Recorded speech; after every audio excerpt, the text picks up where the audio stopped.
اب آج کا میرا موضوع ہے شہادت علی رضی اللہ تعالیٰ عنہ۔ اصل میں حضرت علی رضی اللہ تعالیٰ عنہ کی شہادت بھی اسی الفتنۃ الکبریٰ کا تسلسل ہے۔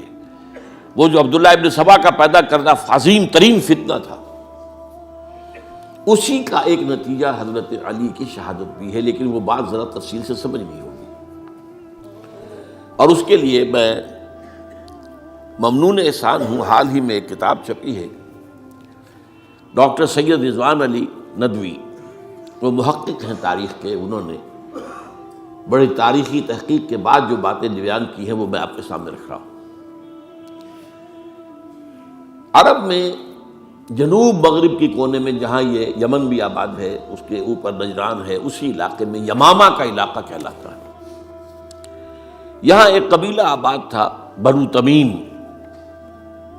یہ جو لوگ تھے بڑے کرخت مزاج، جنگجو، اکھڑ، ضدی، اور جس بات کو ایک دفعہ مان لے اس پر اڑ جانے والے اور مر مٹنے والے۔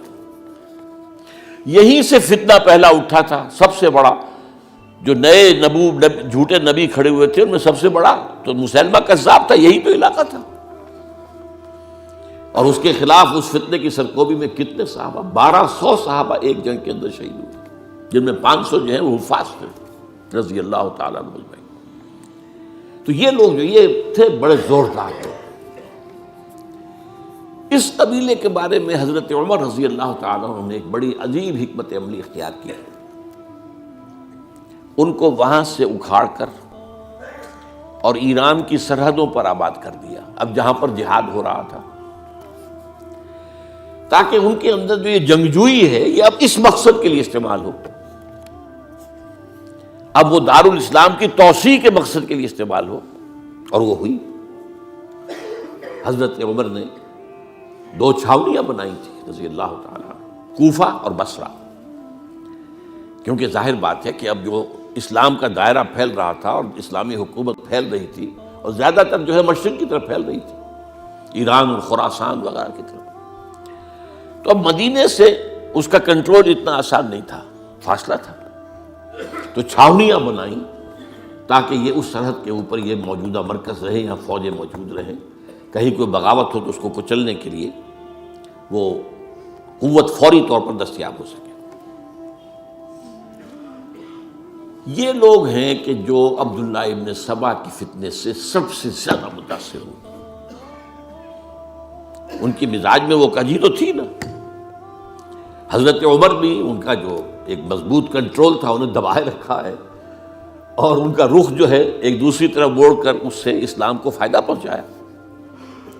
لیکن اس کے بعد جب فتنہ جو آیا یہ عبداللہ ابن سبا، تو سب سے بڑھ کر یہی لوگ اس کے ماننے والے، اور انہی میں سے وہ لوگ تھے جنہوں نے جانیں بھی دے دی ہیں، جنہیں حضرت علی نے زندہ جلایا ہے، اس لیے کہ وہ کہتے تھے کہ علی خدا ہے۔ اے علی تم خدا ہو، تم ہمیں آگ میں جلا رہے ہو، یہ تو تم ہمارا امتحان لے رہے ہو۔ وَلَنَبْلُوَنَّكُمْ بِشَيْءٍ مِّنَ الْخَوْفِ وَالْجُوعِ وَنَقْصٍ مِّنَ الْأَمْوَالِ وَالْأَنفُسِ وَالثَّمَرَاتِ۔ اب وہ اس آیت کو اپنے اوپر منطبق کر رہے ہیں۔ تو یہ جو کرخت لوگ تھے،